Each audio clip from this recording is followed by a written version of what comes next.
Selamat pagi untuk kita semua.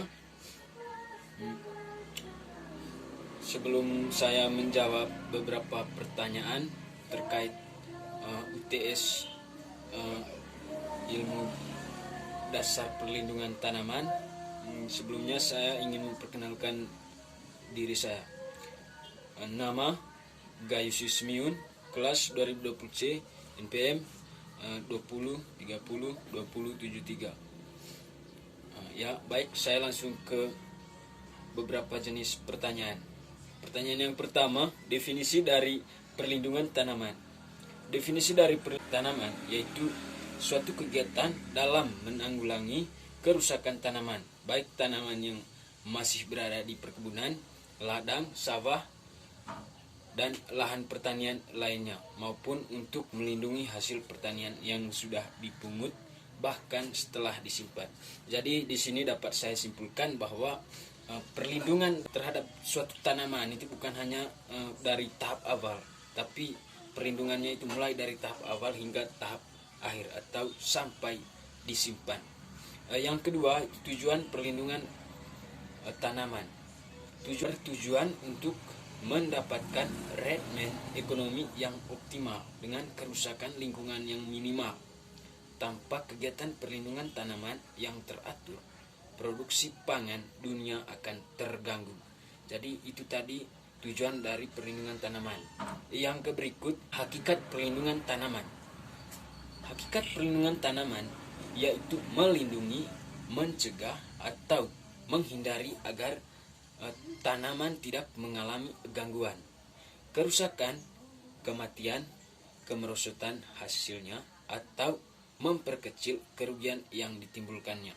Jadi itu tadi hakikat dari perlindungan tanaman. Lalu yang berikut, hasil analisis pentingnya perlindungan tanaman. Hasil analisis pentingnya perlindungan tanaman yaitu untuk mencegah kerugian pada budidaya tanaman yang diakibatkan oleh organisme pengganggu tumbuhan atau yang sering disebut dengan UPT. Organisme pengganggu tumbuhan atau UTP adalah semua organisme yang dapat merusak, mengganggu kehidupan atau menyebabkan kematian terhadap tumbuhan. Dilihat dari hasil analisis pentingnya perlindungan terhadap tanaman, di sini ada efek positifnya yaitu mempertahankan produktivitas baik kualitas maupun kuantitas, menguntungkan para petani, menjamin kesehatan manusia, mempertahankan kelestarian lingkungan hidup. Ya baik, untuk pertanyaan berikutnya itu ya, contoh hama yang sering terjadi pada tanaman perkebunan, tanaman hortikultura dan tanaman pangan. Di perkebunan saya ambil tanaman kopi. Hama dan penyakit utama yang terdapat pada tanaman kopi adalah penggerak buah kopi atau sering disebut dengan PBKU dan karat daun. Pengendalian yang dapat dilakukan merupakan pengendalian hama terpadu dengan menggunakan bahan organik baik pupuk, insektisida maupun fungisida.